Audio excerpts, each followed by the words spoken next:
Powered by the Inside the Birds podcast. Now, live from inside the Matt Black Kia Studios, it's Football at 4. Football at 4 is powered by the Inside the Birds podcast. It's brought to you by PropSwap, America's sports betting marketplace. Sell your sports bets, take your profit, find out how. Go to PropSwap.com, download the PropSwap app today. Congratulations, Charles in Vineland. He is our latest qualifier for Pick Your Trip. Charles has a chance to win an Eagles road trip where he gets to pick the Eagles road game of his choice. We'll pay for the airfare, hotel, the pregame tailgate party, and supply 2 tickets to the Eagles road game of one lucky listener's choice. It's all live. April 28th, the day of the first round of the NFL Draft, live at Slack Tide Brewing Company, and it's thanks to PhillySportsTrips.com and Ernest & Sons Old Fashioned Butcher Shop in Brigantine. All right, the NFL Draft, 16 days away. Adam Caplan, we're getting closer, and the Eagles, I guess, are closer to making some narrowing down some decisions here. They're probably, going through this list of meetings and individual interviews, and I guess they're probably getting a better feel of what they think about these prospects. Yeah, Mike, actually, the way it works is, you're on it. The pre-draft visits end next Wednesday. They have to end, or next Thursday. It's a week before the draft is the rule. And then the crazy thing is you're allowed to work up players up to the day before the draft. So, yeah, you're right. This is the busy season. All the pro days wrap up around the country this week. And we'll get to someone who would sign off of a pro day workout in a minute. But, yeah, that's what's going on. And they actually had some big-time players in on Monday morning, guys who flew in Sunday and met with the team on Monday morning. So, yeah, it's big. Yeah, you're right. There's a lot going on. Now, what are fans, Adam, supposed to make of some of these visits? Guys like Sauce Gardner, who is a top 10 thought to be picked. Matt Corral, a quarterback. George Pickens, a wide receiver. What do fans, how are they supposed to read into the people that the Eagles select to meet with? Let me give you a general answer for all 32 teams. You have 30 visits. They're called these pre-draft visits, your top 30 visits. You're bringing them in for a specific purpose. It is absolutely, positively not an indication they're going to draft a player, but they want more information. Sometimes it's medical. For instance, they had George Pickens in from Georgia. Pickens was in, I think, Monday morning. He had an ACL injury in November of 2020. He is a tremendous football player.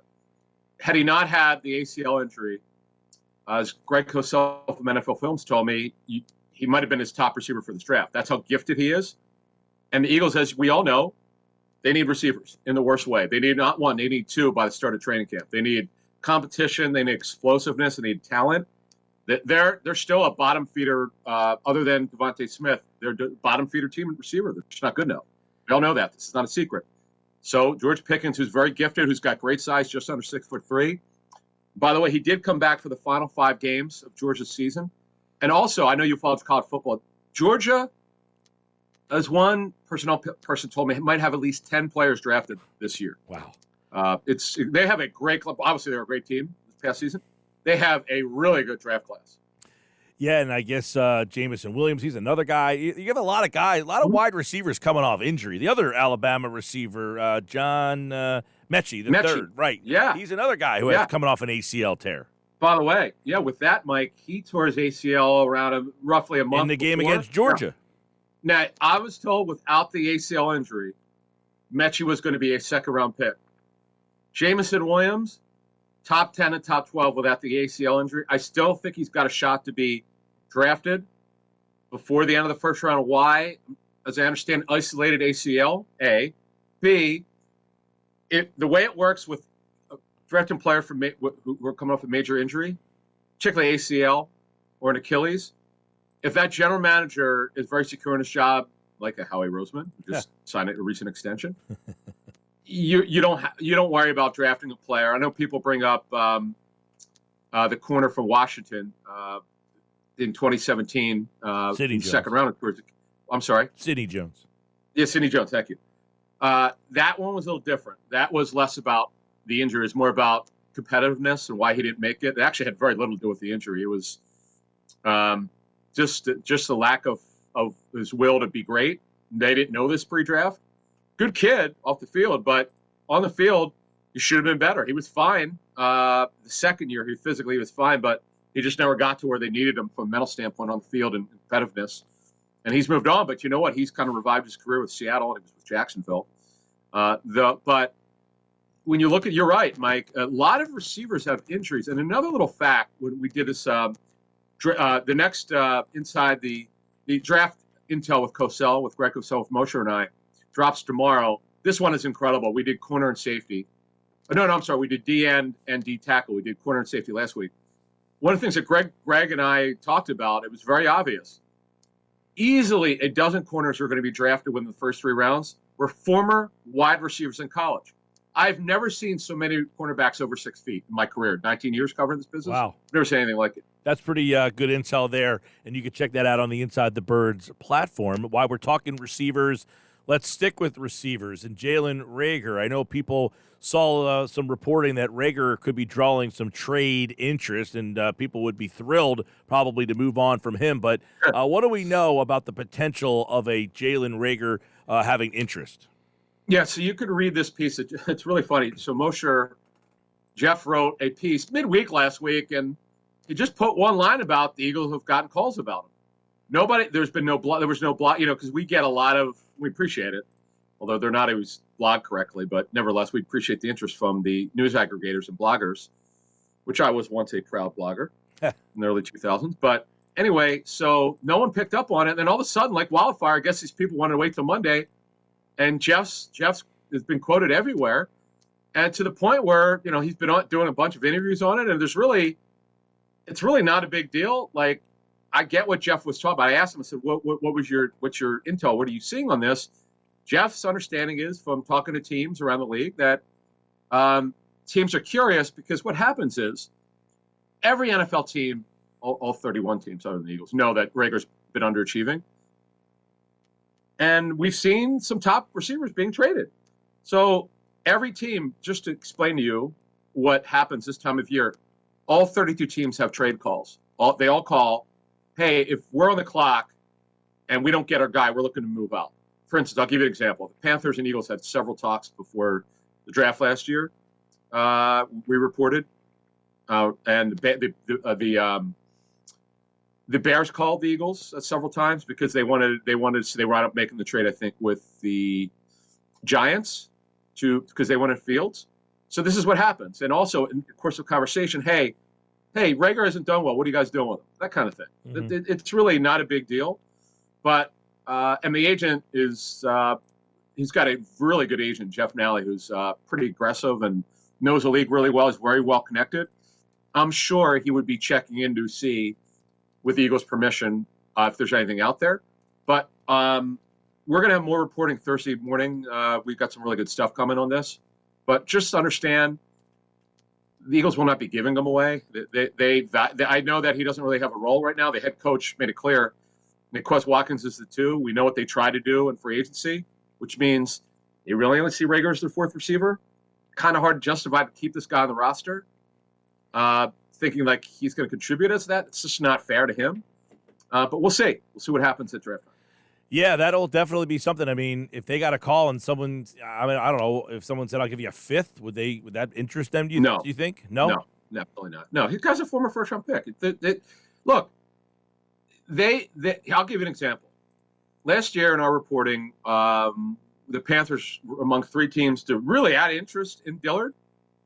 The Eagles wouldn't even, I hate to say this, it's hard to I don't know how to say this or term this, but they actually were not listening to trade offers. I was surprised. They called it right. They had injury in their offensive line.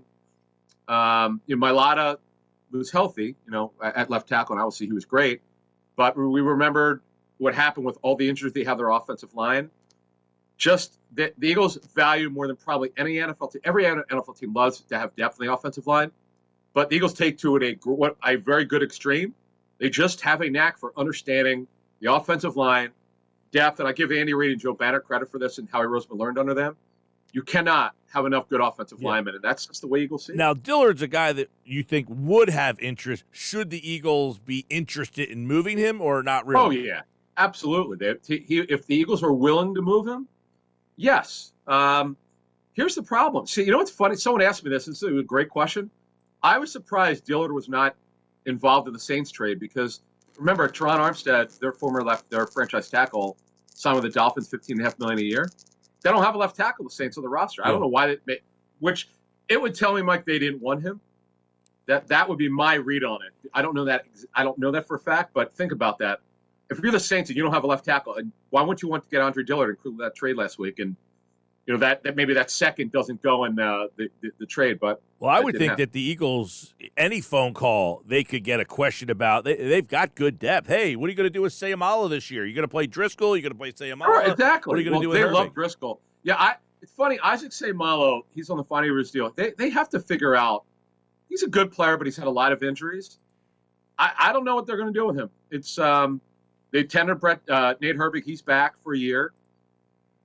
They have that. Look, they value Jack Driscoll as a swing tackle, right tackle, a guard. We know that Dickerson will be starting at left guard, Kelsey at center. They've got a decision to make. They got to figure things out here. They've got a lot of moving parts, Mike. I'm glad you brought this up. They absolutely do. Yeah, the offensive line. They've got guys not starters that would start on most teams in this league. Dillard probably being one of them. We'll see what they do with Sayamala. Does he play right guard? Does he go to left guard? Does Driscoll get the right guard spot? Do they battle it out? I mean, there's a lot there, I think. It is, yeah. In fact, the future, right, on their offensive line is Mailata for several years at left tackle, Dickerson at left guard. Now, that's the other question is, will he move to center? We were actually reported this a year ago, and we'll be the first to admit we thought he was drafted to take Kelsey's job. Not so fast. They have not made that decision. Their preference is to leave Dickerson at left guard, and whether it's, say, Malo moving from guard to center or drafting someone to play center, Jack Driscoll, outside shot. And also, they love this Jack Anderson, who they signed off of, I believe, Buffalo's practice squad. They think they kind of hit gold with him. Yeah. And I can tell you, the Bills are super bleeped. They tried to keep him. They were not happy that Anderson did not stay. They wanted him to wait a couple weeks. They were going to sign him off their practice squad, but they didn't, and he went to the Eagles. So you're right, Mike, Dave. And obviously Lane Johnson's the right tackle until he retires. Then Jack Driscoll probably would be his replacement. I know you guys on the podcast, Adam Caplan, Inside the Birds podcast, with me here, discussed the Tyrann Mathieu stuff. I think it was you, correct me if I'm wrong, that mentioned that they made a significant offer to Marcus Williams. Yeah. Oh, yeah. So do you think, Adam Caplan, that they would prefer a veteran safety, and if they can get Mathieu for their price, that's their preference, or would they rather finally draft and groom a guy? Mike, it's funny because, and the guy wasn't criticizing us. He said that he said that we have a Facebook message board, a Facebook group, and the guy who wasn't criticizing us. He said, look, he goes, listen to that show. He can't tell what the best move for the Eagles would be because Rodney McLeod didn't come back. We'll I'll give you one nugget of the four that I have on it. He's got a big injury history. He's clearly near the end of the line here. Great Eagle, by the way. What a signing in 2016. Obviously, they would not have.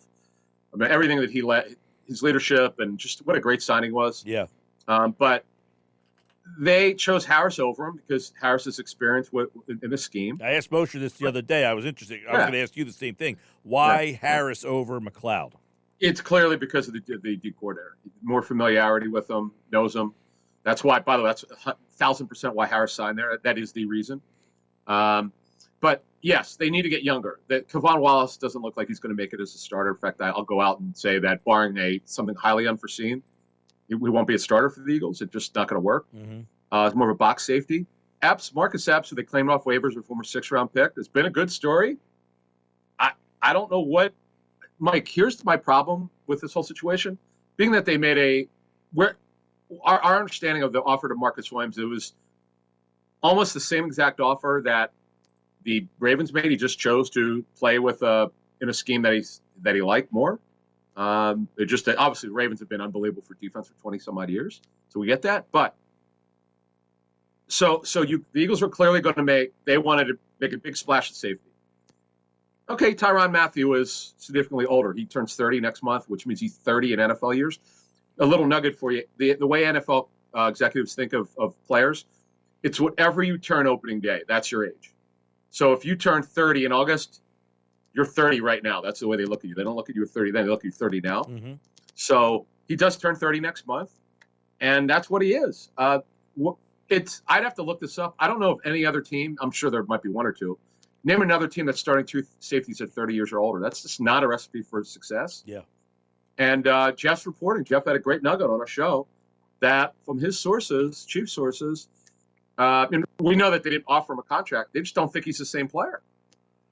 Mathieu. Yeah. Now, okay. Could he? I think the word I got. Right. Is he still the same playmaker? Is he the honey badger? Well, he's got 2 years left in him. That's it. He wants here's the problem. He wants a multi-year deal. Right. And my sense is the Eagles aren't going in that direction right now. They could change their mind. So, and then, look, he wants a significant contract. Tom Condon gets major contracts. I'd be shocked if the Eagles gave him more than $10 million a year. Shocked.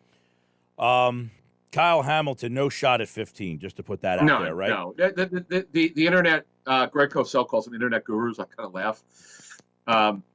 Folks, the 40 time is not a big deal for a safety. It's just not. It's not the way teams look at it. It's the 10. It's 20 yards. 40, it's just not a big deal. Yeah. I'd be shocked if he dropped out of the top 10. Now, not everybody loves Kyle Hamilton. He's a very good football player, the best safety for this draft. If you listen to our last show, Greg outlines a really good safety from another Big Ten school, which you should hear what it's Notre Dame and is in one conference, and this other player's in a different conference, but not too far away. There are other good safeties in this draft. They don't need to do. I'd be shocked if they took a safety. That's not. I believe though. I've talked about this on a show last week. The Eagles try to be extremely aggressive in free agency. The Eagles have 2 first-round picks. They've got 2 next year. It would not shock me at all if they traded up if the right player drops. We'll have those players for you in our future Inside the Bird shows. All right, 16 days to the draft. Adam Caplan, tell us about Devin Allen and any expectations for this. Well, I'm always interested why these kind of signings are made. Yeah, I'm not sure if it's Devin Allen or Devon Allen. I'm not sure the pronunciation, but my understanding is he's a kickoff returner and wide receiver. He's not a punt returner, barring something that I'm not aware of. Unbelievable track star, 3-time national champion in the 110, 2-time Olympian. Here's what happened. A bunch of teams got excited. His pro day, you have to understand, he hasn't played football in 6 years. He has not been a factor in football in 8 years, since 2014. He had a great pro day. He showed that he has had ACL reconstruction on both knees. Showed that he's healthy. He met, I was told, Thursday with the coaches and front office, and he signed Friday. It's a dart. Joe Banner told us on Inside the Birds last year. The Eagles in rounds 5 through 7 with dart throwing. You just take a shot on a corner or a linebacker, particularly linebacker, because we know they haven't paid attention to the linebacker. This is just a dart throw. The guy is explosive. You know how bad their return game was last season? Like Jake Elliott was great. They fixed Jake Elliott as a kicker. Yeah. But they got to get the return game going. I'd be shocked if he plays receiver, but because their plan is to fortify receiver, but they need the kickoff returner in the worst way.